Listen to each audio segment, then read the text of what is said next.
Hello and welcome back to another episode of Armchair Analysts, the only podcast that worries that Kelechi Iheanacho is stealing Jamie Vardy's lifeblood.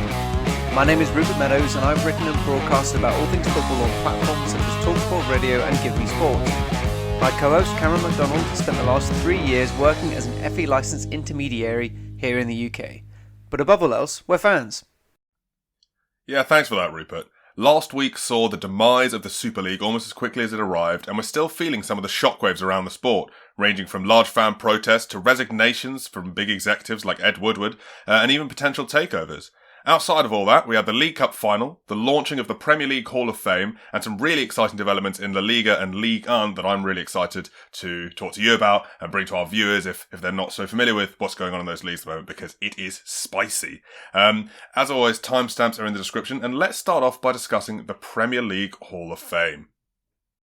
Yeah, so this was announced. I mean, it's been in the works for a while, but the shortlist was announced this week of 23 stars, as well as the first two inductees, who I think absolutely no one has any sort of qualms with, in the likes of Alan Shearer and Thierry Henry.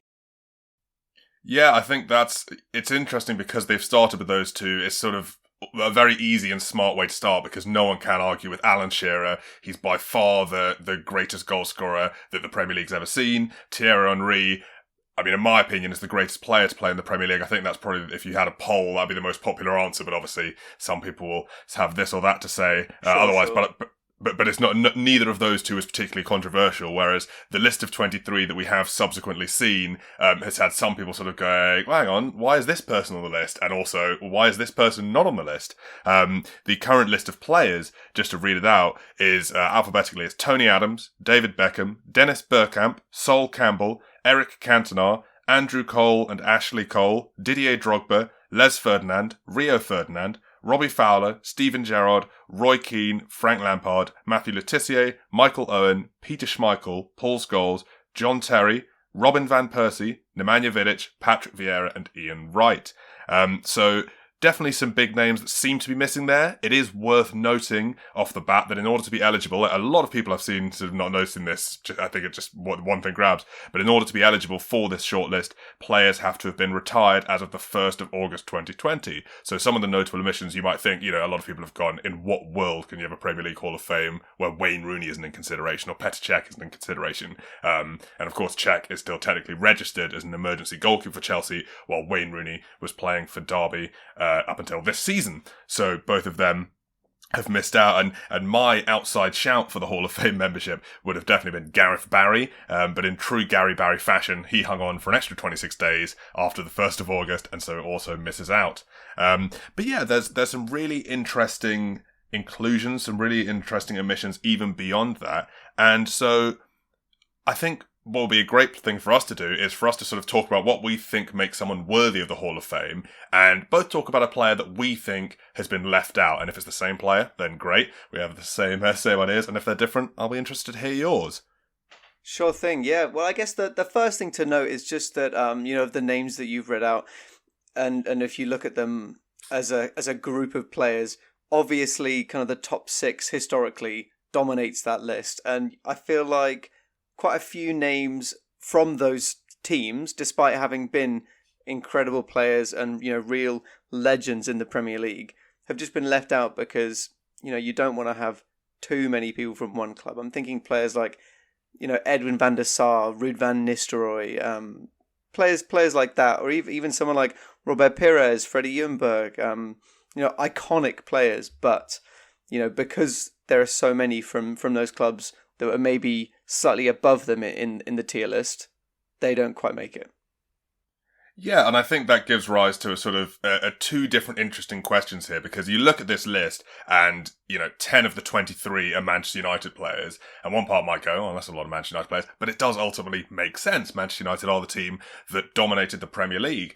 And so it kind of makes sense that a Hall of Fame celebrating the best of the Premier League would have people from teams that won it. So my first point to you, and I have a stance about this, so it'd be interesting to hear yours. Do you think that the Premier League Hall of Fame should only be open to those that have actually won the Premier League? We've got 4 players on the shortlist at present that haven't, in Les Ferdinand, Robbie Fowler, Steven Gerrard, perhaps most notably, and Matt Le Tissier. But do you think, you were talking there about how it's very dominated by the top 6, that it should be open to players from any club, or in order to be in the Premier League Hall of Fame, should you have at least had one hand on the Premier League trophy?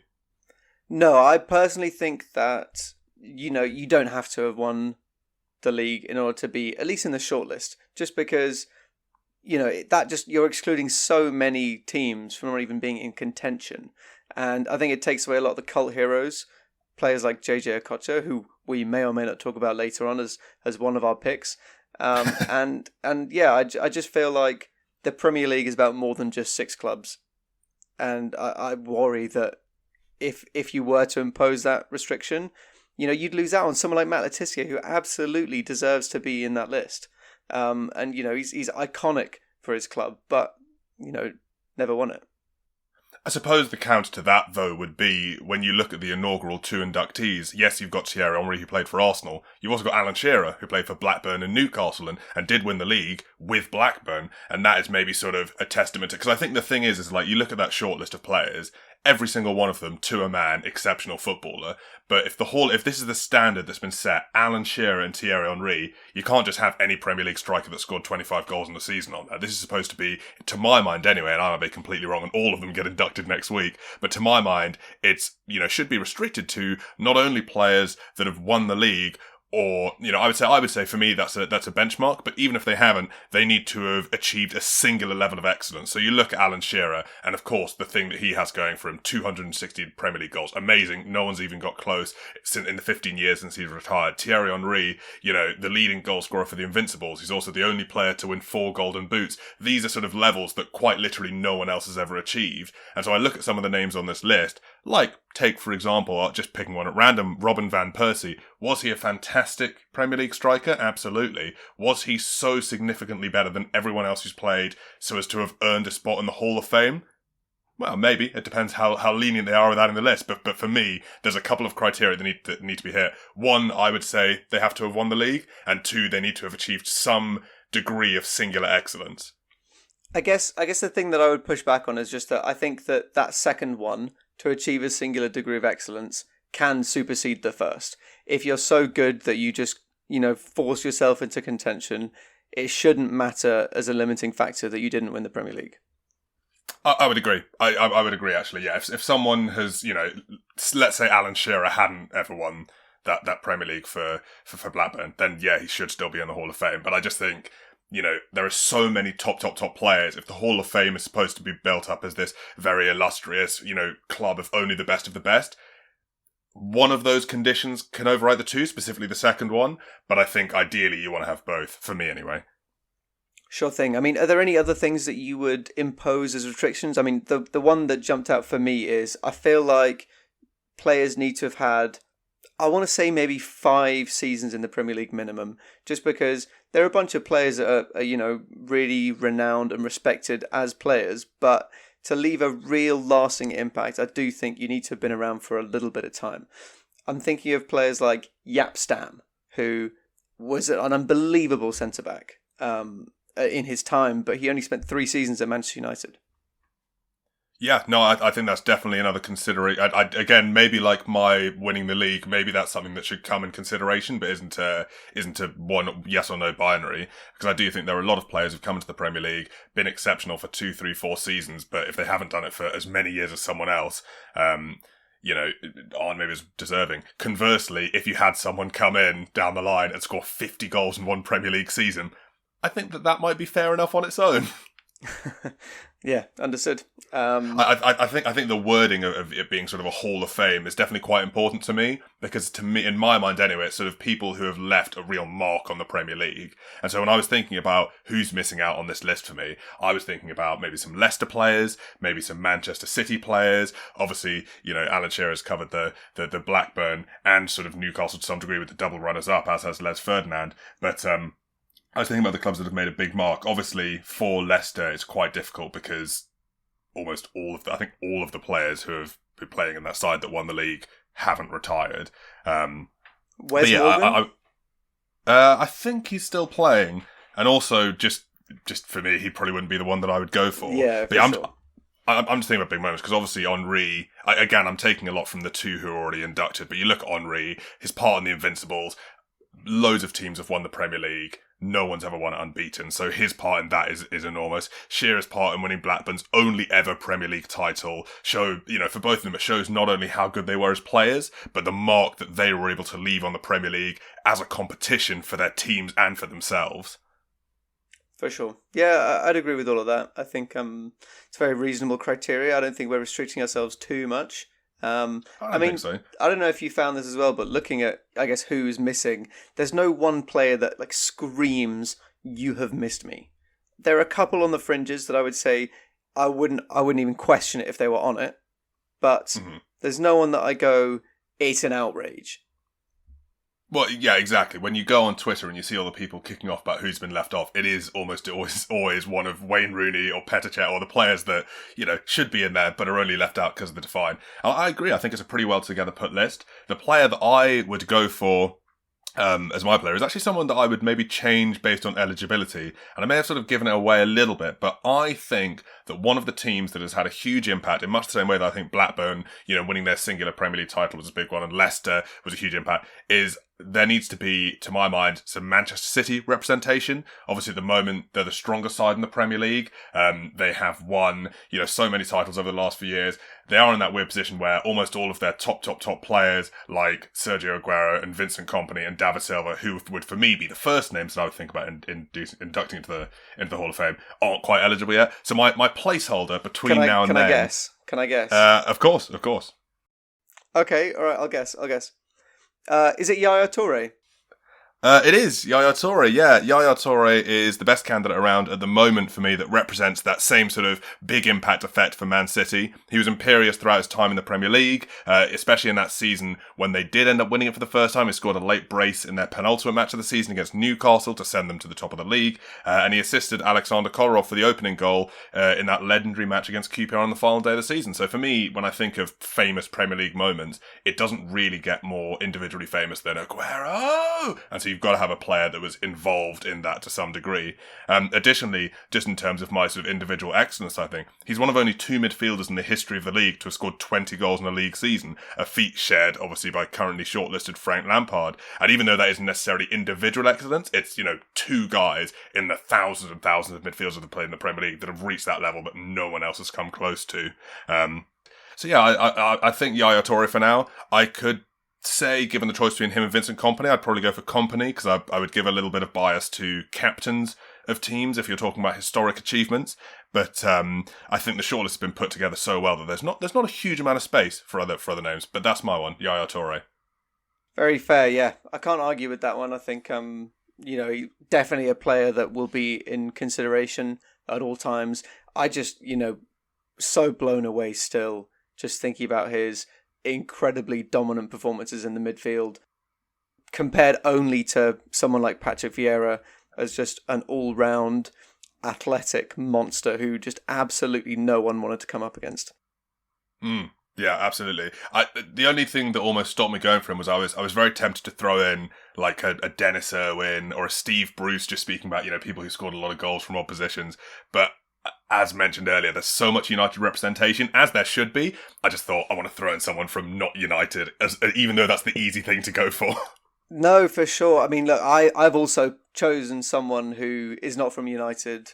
I've tried to, like you, I guess, I wanted to maybe pick one of the underrepresented teams or try and find someone that I thought, just didn't necessarily need to be in the first cohort of players that get inducted into this Hall of Fame, but one that I wouldn't argue, it'd be nice to have him in the 23 shortlist or in contention. I thought about a couple of players. Someone like Kevin Phillips popped up just because quite fun. He's scored a lot of goals and he played for a number of different clubs. in his career in the Premier League, and also he's the only English player ever to have won the European Golden Shoe with his 30 goals in, I want to say 2002, but that might be wrong. But I haven't gone for him. I've gone for David James, just because he's such a stalwart of the Premier League. He was around for so many years. He has the second most clean sheets in the history of the Premier League after Petr Cech, who, as we talked about, is ineligible. There's only one goalkeeper on this shortlist at the moment. He has an MBE for services to football and charity. And, you know, he represented England in the Euros and the World Cup. And yeah, I just think he's a guy that's been around for, you know, I think he was playing in the Premier League for, 15 years or something like that. And I don't know, he's not a player that jumps out as one of the best ever, but I think just for sheer presence alone has a shot. The game.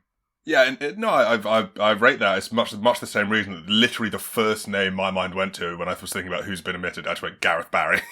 So, in a sense, although no man can truly be Gareth Barry's equal, David James is sort of the Gareth Barry of goalkeepers. Yeah, definitely. And I would like to see Gareth Barry in this at some point when the rules change, as I'm sure they will year on year, as we move away from 2020 and towards 2022, 23. But yeah, I think what's nice about that as well is, while I agree that Yaya Toure is great, he's not the number one pick that you'd want from City. He's probably realistically the third after David Silva and Sergio Aguero.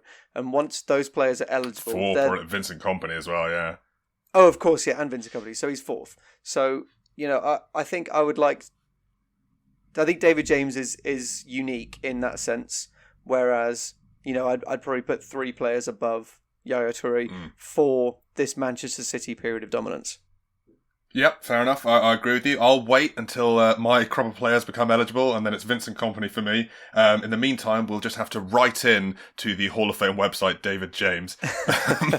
No, I'm absolutely with you there. I think Vincent Kompany he's a no-brainer, isn't he? I mean, what a player for the big occasion, scoring that bullet header in the 2011-2012 season to help beat Manchester United, which, ultimately decided the trophy for Manchester City, and then also scoring that unbelievable 40-yard worldie from against, I think it was Leicester, to help secure the title for City the season that he left. So yeah, just in terms of Premier League moments, those two are right up there. One thing that did make me, just before we finish, feel a little bit uneasy is that they've opened it up to a fan vote. And I don't know if there's going to be a double, a belts and braces type protection thing. Because remember when they used to make goal of the year, a fan vote? Well, it was just all Arsenal. Just kept winning them because Arsenal, for whatever reason, have the largest internet presence. I was looking at it, I was like, each person gets 6 votes. There are 5 Arsenal players here. What's the bet all 5 of them get inducted into the Hall of Fame? I know what you mean. Well, didn't an Arsenal player win goal of the season for La Liga because they just decided to all mob the voting system? Jack Wilshere.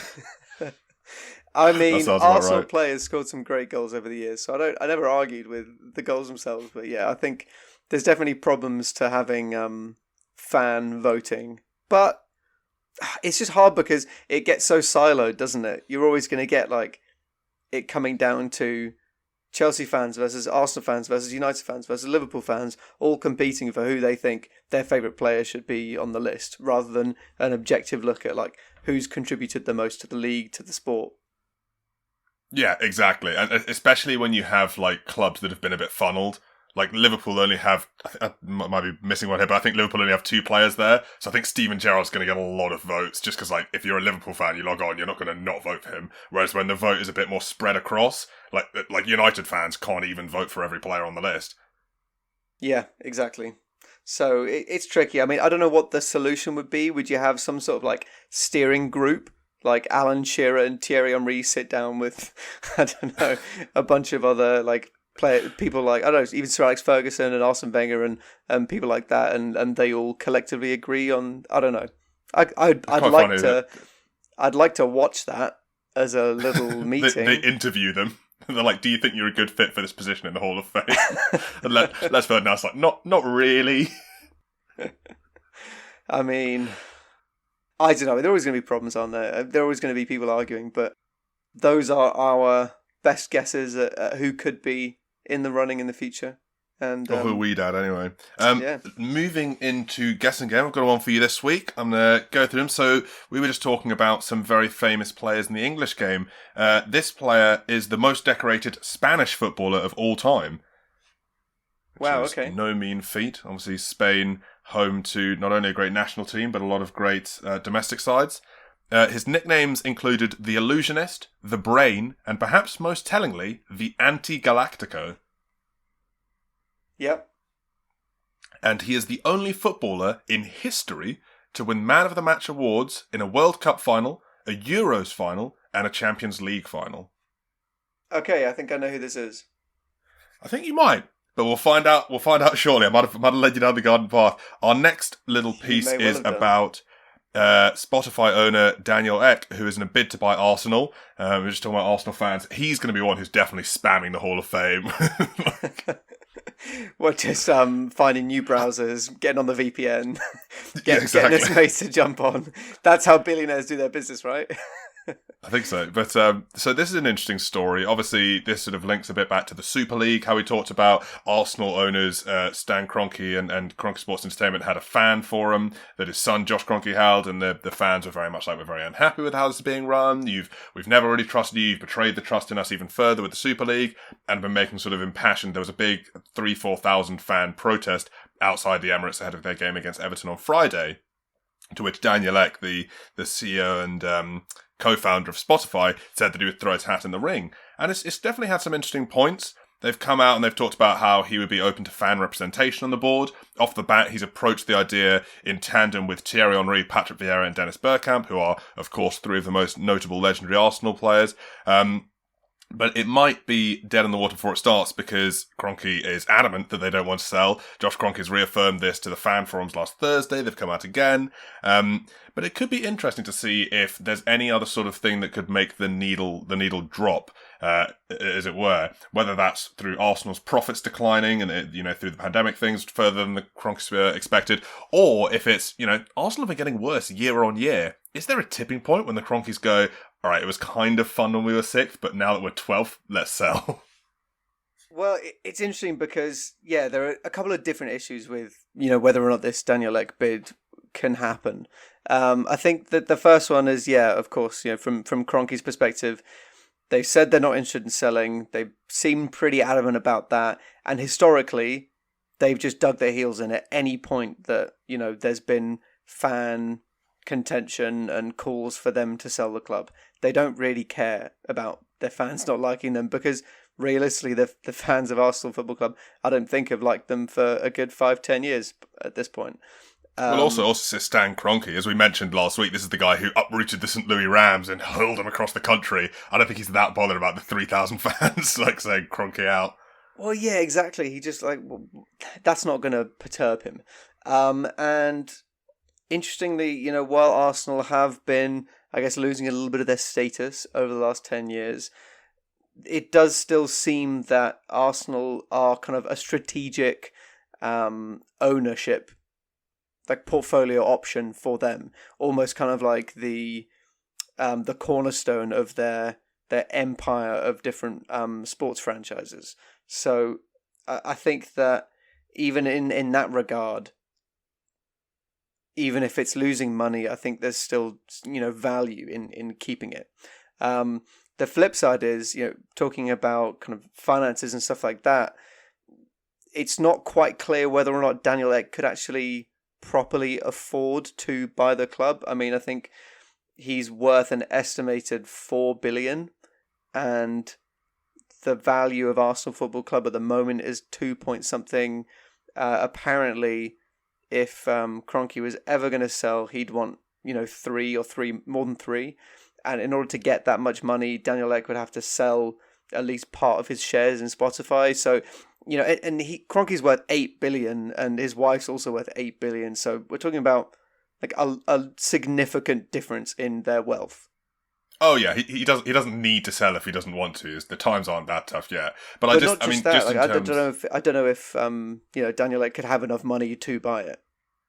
I've heard a lot of people making a lot about this, and obviously it's a good consideration because you look at his net worth versus the actual value of the club. Consortiums do exist, so I wouldn't rule it out just based on that. I think there are a lot of other good reasons to rule it out, namely the Kroenke saying no, we're not going to sell. But the idea that just because Daniel Ek couldn't finance it all on his own, like he could still lead a consortium of different tech billionaires to pick up the club. I do think it's pretty unlikely, but I also think it'll be interesting to see, if Arsenal don't win the Europa League this season, which is a very, very real possibility, they won't be in Europe next season for the first time in God knows how long. Will that have a significant effect on their brand, on their value, and all this stuff? And could that be the first sign of a catalyst in getting Kroenke to shift it? Probably not, but it's an interesting story that we'll be continuing to follow. A side point of it is that I just wanted to sort of segue into is something we talked about last week with relation to Super League clubs, or the clubs that tried to join the Super League clubs, and how the sort of this Kroenke demonstration really drove home that there's been a disconnect for a lot of Arsenal fans and a lot of Chelsea fans and City fans, and all maybe not so much City fans, but all these fans of these clubs that they've been with through thick and thin, and nothing's changed, that they've sort of fallen out of love with the club. And we talked last week about how there might be a real cropping up of Phoenix clubs. And I was reading tonight, I was reading this week about one such club launched about 15 months ago called Dial Square FC, which is named after Arsenal's original name when the club was founded back in 1886. And it just interested me to mention it because we talked about FC United of Manchester last week. The club is fan-owned, and prospective fans can become members and shareholders for a fixed fee of £90, where each member receives an equal say and a vote in crucial club decisions. And according to Stuart Morgan, the club chairman, he said that the Super League's been absolutely huge for them. He said they gained an extra 1,000 followers on Twitter within the 24 hours. We had to reopen membership applicants because it was supposed to recommence in July. We had so many people asking to become members that it's just exceeded our expectations. So maybe a cool little heartwarming story that's come out of the Super League. A nice little non-league side that's going to get some more fan support. You never know. You never know. Yeah, well, I mean, from my perspective, firstly, yeah, it's great to hear about clubs like that. I almost feel like, and this might be a weird place to think you're in, but I kind of feel like I'm in a win-win position from my perspective, because I kind of feel like either clubs have to improve and, TV sponsorships and deals have to improve. It has to be made more accessible for fans, I think. I really hope that's one way it could go. Or fans are going to continue to get more and more disillusioned with the sport, and clubs like Dalsker FC and like FC United of Manchester will continue to grow. So either way, I'm kind of here for it. Yeah, it could be very good. And worst comes to worst, Daniel Ek, if your bid for Arsenal gets turned down, I know Dial Square FC would take your money any day. I'm sure they would. Looking at useless trivia, I've got one for you today, and it's about a game that went on a little bit longer than expected. Every game in English Football League history has had at most 2 halves and at least one, obviously if it's been abandoned for weather or pitch invasions or whatever reason. Every game except one, that is. The legendary game of 3 halves that was played between Sunderland and Derby County on the opening day of the 1894-95 season. Derby travelled away to Sunderland, but the referee was running late, and so a replacement referee started the game at the correct time. However, after the first half had finished with Sunderland comfortably 3-0 up, the original referee arrived and made the incredible decision to ask Derby if they wanted to start the game from scratch. Derby, with no honour, accepted, and so the first half was voided. Unfortunately, their luck was no better the second time around, conceding 3 further goals in the second half and 5 goals in the third half, for a final official score of 8-0 and total score of 11-0. Wow. well, there you go. That is, that's actually, I'd never heard about that. That's awesome. Yeah, I love the idea. Like, it's just interesting, a bit of football true, but also just like the instant karma for Derby County, who have been like, yeah, we'll start again. That's probably fair, right? The ref wasn't here. And Sunderland just immediately score 3 more. Just batter them. Yeah, it's a nice moment of, the moral victory and also the victory going to the same team. Exactly. My little piece of useless trivia for you this week is from Italy, and I know a lot of has been made in history of football about Maradona's involvement in international football and how that damaged his reputation in Napoli, and ultimately led to him having to leave the club. But you may not have heard of another player called An Jun-hwan, who was a South Korean footballer who, while in contract with Perugia FC of Serie A, scored a goal against Italy in the 2002 FIFA World Cup. The next day, the Perugia owner, Luciano Gauci, cancelled his contract and was quoted as saying, "I have no intention of paying a salary to someone who has ruined Italian football." And he apparently stated the decision was not due to the goal, alleging that the player had made comments about the nation of Italy itself, but he then later took it back and said that it was because they knocked Italy out of the World Cup. Sorry, man. Just defend better, I guess. I do love just like pettiness at like I don't know, such an organisational level. I'm really here. It's just such counterintuitive pettiness, though. Because the thing is, Perugia, this guy knows how to score past Italian defences now. Take him back and let him run Serie A. Well, you would think. I guess the flip side is if you're a weaker man with a more fragile mentality, is we have to have an Italian league so that no striker learns how to score against us. Well, yeah, that is the flip side. Moving into the Carabao Cup Final and all the stuff that surrounded it, because obviously there was the match itself, but we are finally, after talks were delayed last week, going to get to talk about the whole Mourinho situation and why he's been sacked, and if this was a good idea just before a cup final against Pep Guardiola, who's only ever lost a cup final to Jose Mourinho, and all of that stuff. But just starting off with the game, looking at the performances of the teams, Spurs, yet again, just could not get a sniff of goal. They had an XG of 0.04, which is actually the lowest XG I've ever seen following a game. And this is now their fourth final in a row without scoring. So this is just something that is following around. It's, trans-managerial. It's different managers, different teams. It's just maybe a mentality thing. And I think Jamie Carragher was talking this morning. He was like, I think the idea of of Spurs being sort of Spursy is a bit lazy, but then you look at a game like this and you sort of wonder, is it?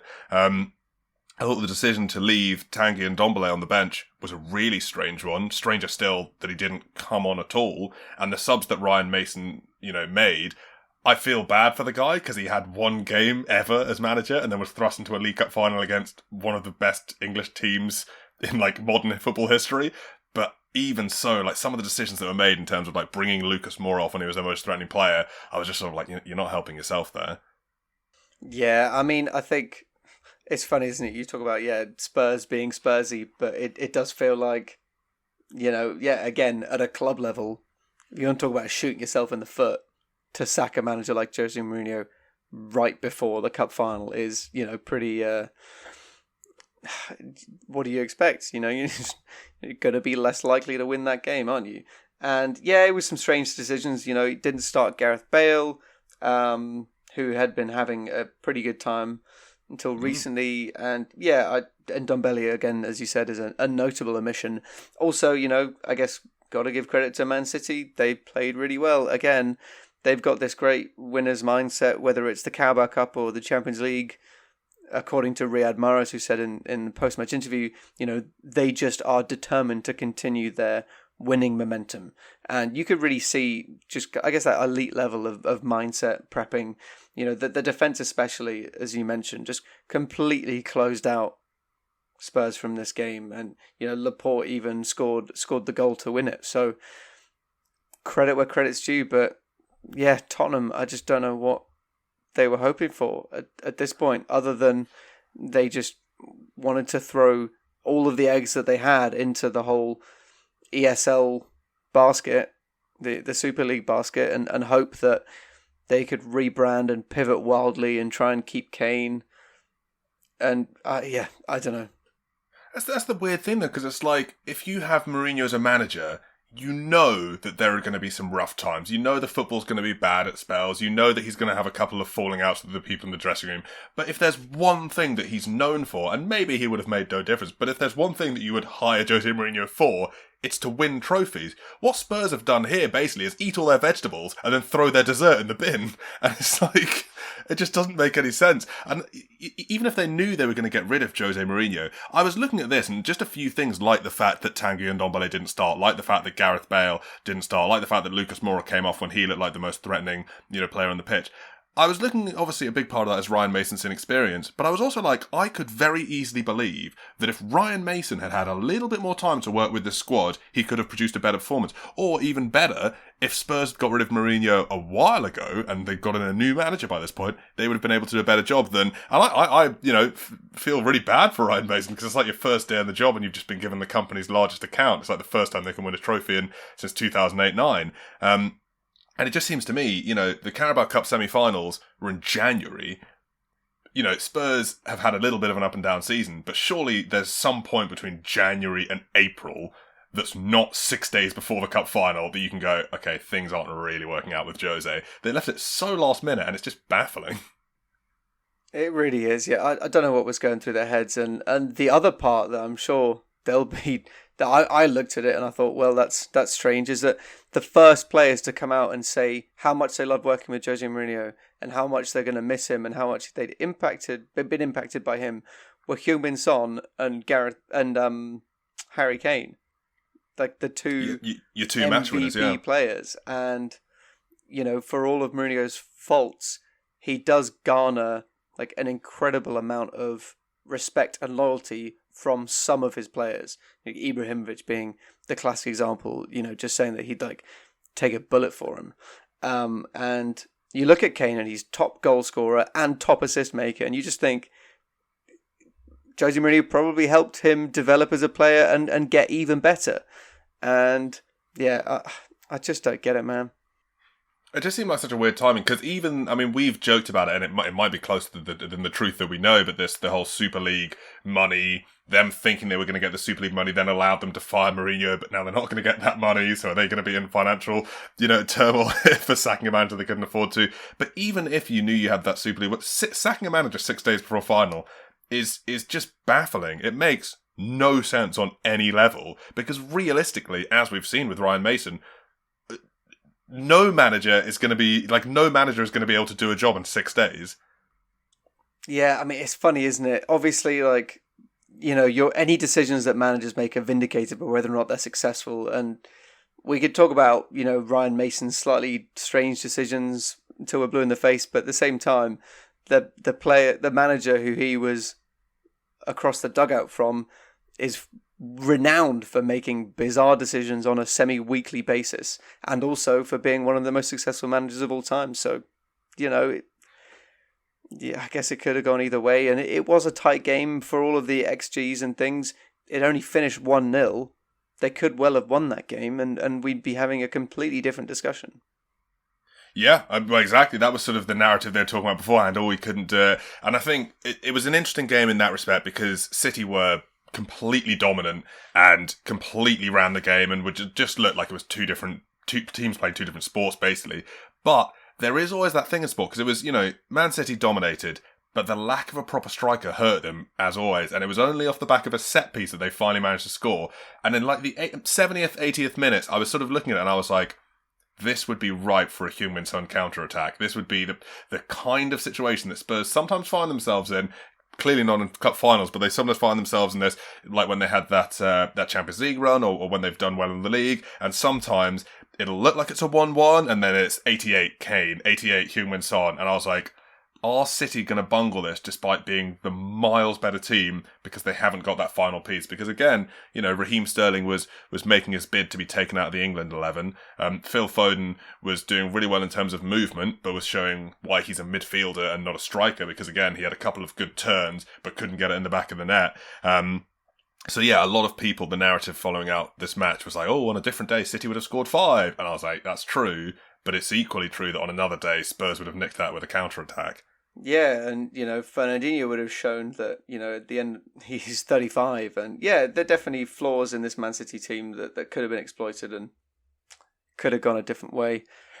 My heart goes out to Spurs fans, it really does, because they've had a tough old couple of weeks.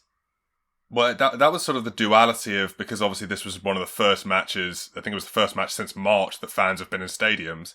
And so on the one hand, great day out for everyone, great to get back there and see a team. On the other hand, and from a personal perspective, this is one of my favourite parts of football, we got the camera panning to miserable fans in the stands after one team won and one team lost. Didn't really see any City fans celebrating. The cameraman knew what I wanted, straight onto the Spurs fans just looking miserable that they've been allowed to leave their houses.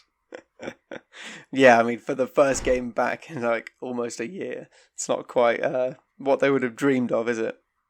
I don't think so. But I suppose what they'll be dreaming of now is the future, because Ryan Mason had a decent start against Southampton, and as you say, only lost 1-0. You would have to imagine they're going to be moving on to someone with a bit more experience for the next managerial role. So I want to throw a couple of the names out to you and just have a chat about, you know, whether we think it's likely, whether it's going to work or not. Interestingly, the two managers that were sort of top of the list for Spurs fans, and I think maybe even Daniel Levy's list, Julian Nagelsmann was reportedly the favourite, but is now confirmed to be off to Bayern Munich, and Brendan Rodgers, they were sort of talking about it, and the whole time when they were talking about Brendan Rodgers has been linked to like Arsenal as well, and I'm like, why would he do that? That's a step down. Leicester are currently flying. They may well win the FA Cup. They're in the Champions League spots. He's very well liked there. Why would he choose to take a step down? It doesn't seem like it. Surely, if Brendan Rodgers moves, his next career move is to a team that he might actually win the league with, because he's not a million miles off doing it with Leicester. Well, exactly. Yeah, I think it's funny, isn't it? Because obviously, historically, Tottenham are a larger club than Leicester, but you know, who won a Premier League title more recently? And who's currently finishing higher in the table? It's Leicester. Yeah, exactly. And I think that the same applies for, you know, when Brendan Rodgers was linked to Arsenal. Both times I've been like, why would he do that? You know, maybe the pay packet's going to be that much better, but, you know, realistically, he's going to stand a better chance of advancing his career. But looking at some of the other options, it's very Spurs. They've gone for two different kinds of manager that they've been linked on this shortlist. You've got your sort of classic young English, sort of straight-laced in the sort of, you know, probably going to turn up wearing a gilet type of guys, and Scott Parker and Graham Potter. And then sort of on the other end of the spectrum, you've got your sort of more, not erratic, what's the word I'm looking for? More like firebrandy, charismatic type foreign managers in Nuno Espirito Santo and Eric Ten Hag. So which manager do you want to talk about first? I guess. Okay, let's say who I'd like to see there. I'd quite enjoy seeing someone like Graham Potter at Tottenham. I think he's done good things at Brighton, and you know, I would enjoy watching him have slightly better players, a slightly bigger budget. That would be something I would enjoy as a narrative. In terms of who I think would be really good for them, I think let's start with Nuno Espirito Santo.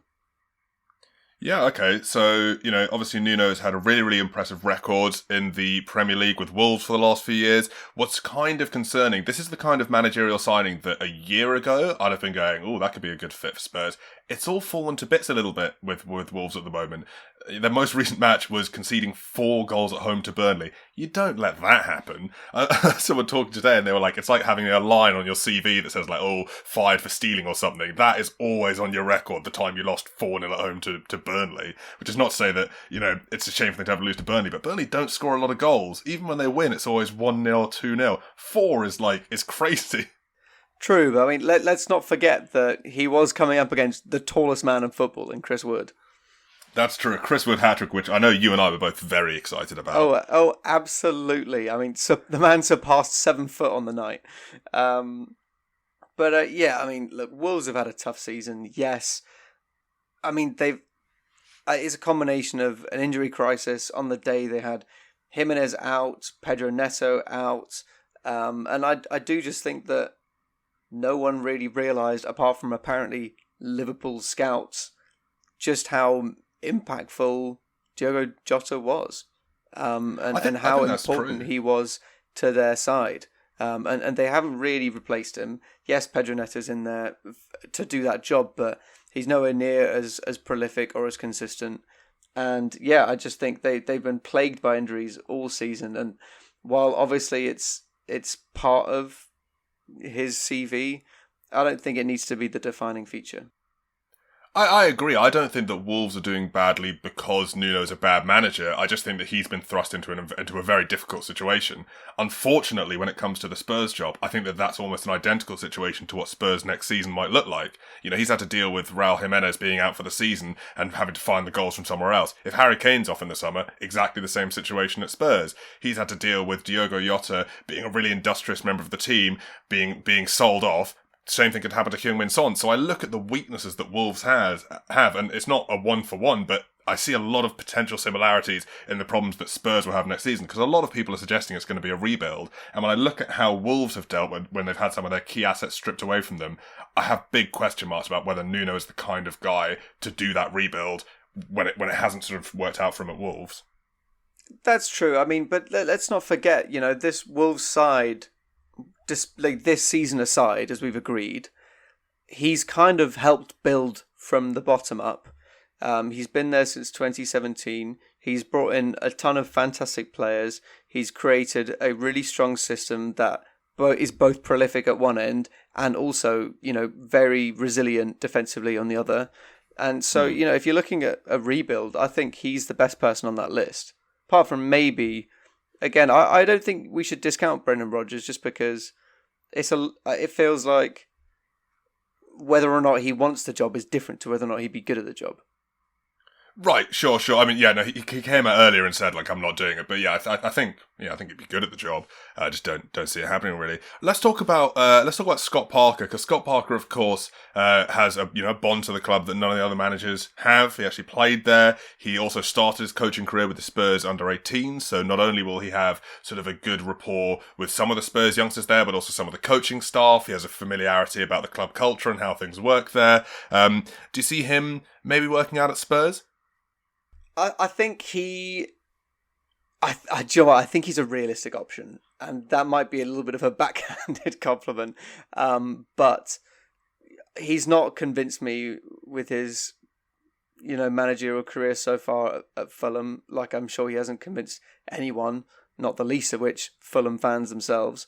And yeah, I think that he could take it just because he has this relationship with the club, and he's got a lot of growing to do, and Spurs could well be the place to do that growth. As we said, they have a build back better job to do. So it could work. The narrative fits, and we like a narrative here on the podcast. And very possibly as well, like if Spurs are going to be rebuilding, there's going to be a big focus on youth for them next season. Looking at these kids like Troy Parrott and all the other youngsters they've got coming through to sort of take, and Yaphet Tanganga to take more and more of a role to sort of patch over those those other games and come forwards and replace players. And Scott Parker, for all of his faults this season, the few bright spots that Fulham have had have been based around the younger players. It's not been your Mitrovics that have been digging you out of a hole. It's been Adamola Lookman or Josh Maja or Andre Frank Zambo-Anguissa, who is 25 now, but he was 24 at the start of the season, so I'm including him in my young players, and you can't tell me not to. So yeah, I think there's some things to go there. It is just a bit Sherwoody though, isn't it? It's a bit Tim Sherwood. It's very Tim Sherwood. It's almost so on the nose, Tim Sherwood, that I'm leaning away from it, but it'd be a Spurs manager. I'd agree. I think maybe the last one that I think maybe now, I think this would be the best manager for Spurs. I think also I don't want to say the most realistic, because I agree. I think that I can already see the welcome Scott Parker, but I think Erik ten Hag is a really interesting one. A lot of people thought that when Nagelsmann announced he was going to leave, he was going to be the natural replacement to Nagelsmann at Leipzig, but Jesse Marsch has now been appointed there, according to Fabrizio Romano, who also included sort of like a little cryptic something in his tweet there that suggested Ten Hag being free was going to be impactful elsewhere. And so a lot of people now do think he could be off to Spurs. If we're talking about people who have a good reputation, with youth in terms of Scott Parker, Erik ten Hag is like that on crack. Obviously, his team is Ajax, which is almost like the average age is like 14. And they got to that European semi-final in the Champions League in 18-19 with a bunch of young players, ironically enough, being knocked out by Spurs. I think if you're thinking about rebuild and focusing on the youth and also understanding having a little bit of European pedigree, Erik ten Hag could be a perfect fit. So if he's willing to go, and if I was Spurs, that's who I'd be chasing after this summer. Yeah, look, I completely agree with you. I think he would be an absolute coup for Spurs if they could pick him up. I think, again, you talk about Brendan Rodgers being too big for Spurs. I absolutely think that Ajax is a bigger club than Tottenham. But it obviously is. I mean, it's one of the biggest clubs in the world, historically, and in terms of its profile. But he would be incredible. He has recruited really well. He's grown young players really well. He would be perfect for this Tottenham rebuild. And also, the other thing I would say is, as you highlighted, Spurs did knock his Ajax out of the Champions League semis, and I do feel like sometimes you can, that'll stick in his mind as, Spurs being the club that bested him at his highest point in his managerial career so far. Sure, so, yeah, definitely going to play a part. I could definitely imagine that in his mind, Spurs is a big club. He wants to go to England, which is, it's a bigger league, the Premier League, in terms of the profile. And yeah, I could see it happening. I think if they could, 100% go for him. I think the difference between Erik ten Hag as well and Brendan Rodgers is I take your point. Ajax are an absolutely legendary club, but just the draw of the Premier League alone almost offsets that, in my opinion. I mean, it depends on the person, but I think for so many managers and players, having the Premier League on your CV, even if it's, and this is still Spurs, who are, a Big Six club, you wouldn't be that surprised half the time to see a Porto manager go and manage like a West Ham or a Wolves or something, because the draw of the Premier League is so massive that it almost inflates every club in it. And I think, to that point, I personally wouldn't view going from Ajax to Spurs as a backwards career move. I think it'd be a forwards one. Yeah, that's fair. I mean, the example that springs out is Ronald Koeman, who managed Ajax in the early 2000s and has since managed Southampton. Yeah, sure, exactly. So I could see this move happening. I could see it not happening for a lot of reasons, but I don't think one of them is sort of him turning up his nose at Spurs being a smaller club than Ajax. I hear what you're saying. I mean, if I was a Spurs fan, I would be thrilled at the idea of getting Erik ten Hag. Yeah, I think he'd fit them really well, and he could really help sort of expedite the long walk back they're going to have if they do lose Harry Kane this summer. Which, now that they've failed to lose this trophy, I mean, again, only he'll know what he's thinking. But it did feel like a bit of a turning point. You had Heung-min Son crying on the pitch. All of the players just looked really fed up with everything, and I think a lot of them, maybe Heung-min Son as well included, were sort of just thinking, "Is this a bit of a dead end for me? Am I going to win anything here, or do I need to kick on?" And if that's the way Harry Kane's thought, then he'll be off. Absolutely. Wrapping us up, just a little bit of a quick feature on two of Europe's biggest leagues that haven't been getting a lot of attention in England, but I just wanted to draw a little bit of attention to them because La Liga and Ligue 1 are going wild, and they are both, like the Premier League, 4, 5, 6 games away from completion, and they are absolutely worth, even if you don't tune into the matches, keeping one eye on, because it's going nuts. Starting off with La Liga, we have a really congested 4-way title race where Atletico Madrid are leading on 73 points. Real Madrid and Barcelona are both on 71 points, although Barcelona have played one game less with 32. And Sevilla, off the back of an inspired run of form, sit on 70 points with 5 games to play. So there's 3 points between first and fourth. All of them are really, really close and competitive. And 17 points between fourth and fifth. Yeah, well, exactly. But in addition to this, so you've got all these 4 teams really close to each other, and Real Madrid play Sevilla, and Barcelona play Atletico Madrid in the same week, and La Liga Matchday 35 that's coming up on I want to say it's the 5th of May. So that is really one that I would encourage people to tune in on, because it's one of those situations where a league could be decided in a single day. Obviously, Real Madrid are the only team that have European commitments, which could hold them up, because the second leg of their tie against Chelsea is 4 days before their game against Sevilla. We talked about the impact that had on Bayern and PSG when they had that. And I also just think, we here have had a very opinionated stance on the Super League that I think most football fans share. And I just think it'd be quite amusing if, after all the other three big Spanish clubs attempted to break away and form the Super League, if Sevilla just yoinked the title from under their noses. It would be brilliant, wouldn't it? And I don't think you should discount them either. I mean, they have the best form of any of those top four. As you said, they're playing Real, and that favours them because of European commitments. Atletico have been taking their foot off the gas a little bit. Barcelona have always looked like they're prone to a wobble this season. So yeah, I mean, it could well be that Sevilla do slip in and steal it at the death. And beat all the Super League clubs. I, for one, would absolutely relish.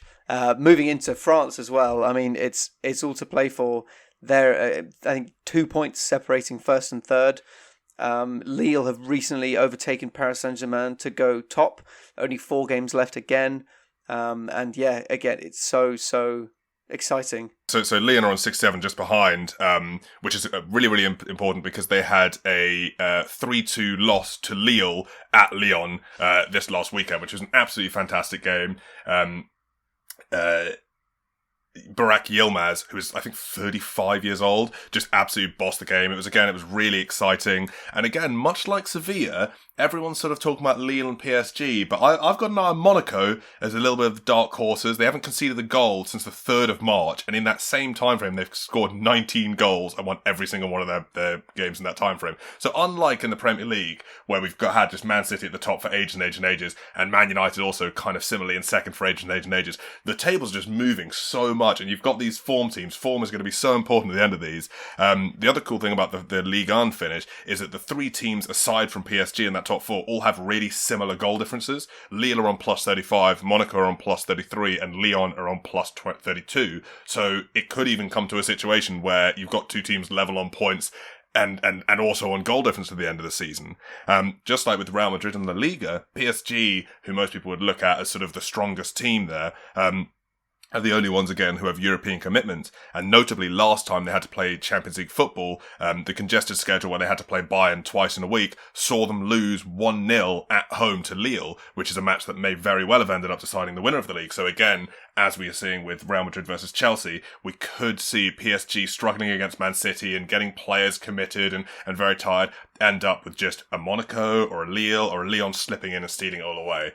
So definitely, if you are the kind of football fan who only watches the Premier League and the Champions League, that's great. 2 great leagues. I would wholeheartedly encourage you to just keep an eye on those leagues because they could be up for some really exciting finishes. And I think all of us would really... In France, it's not so much of a big deal because PSG didn't do the Super League, but I think we would all find it so sweet if all 3 Spanish Super League clubs got yoinked by Sevilla. It'd be such a sweet irony.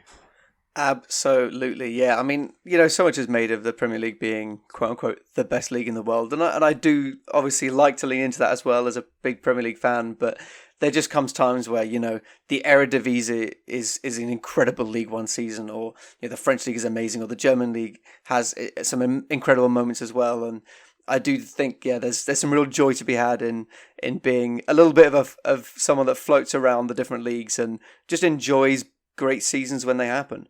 And France and Spain at the moment are absolutely those seasons.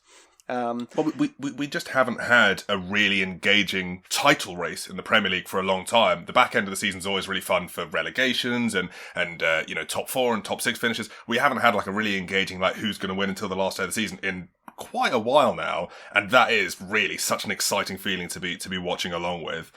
So if nothing else, tune into La Liga Match Day 5 because it could all be decided on then. Absolutely, yeah. Wrapping up guessing game, just going to read out the 3 clues again. So this player is the most decorated Spanish footballer of all time. His nicknames included the Illusionist, the Brain, and perhaps most tellingly, the Anti-Galactico. And he's the only footballer in history to win a Man of the Match award in a World Cup final, a Euros final, and a Champions League final. And I have a hint for you if you can't get it, but I think you will. Yeah, I will. The annoying thing is, it's split between 2 players, and I think you can probably consider it a win if I don't get it the first time, but you've kind of not quite given me enough to be able to distinguish between the 2 unless I know specifically what the nickname is. So the players that I'm thinking of are Xavi and Iniesta. Okay, and would you like to guess one of them and then be told that you're wrong and then guess the other? Well, yeah. Although that kind of, I guess, there's a good chance that isn't gonna. There's a good chance that that's who you're trying to make me think, and it isn't him. But I'm gonna guess Iniesta. It is indeed Andres Iniesta. My hint was that he is still active and currently plays in the Japanese league in order to differentiate him from his midfield partner Xavi.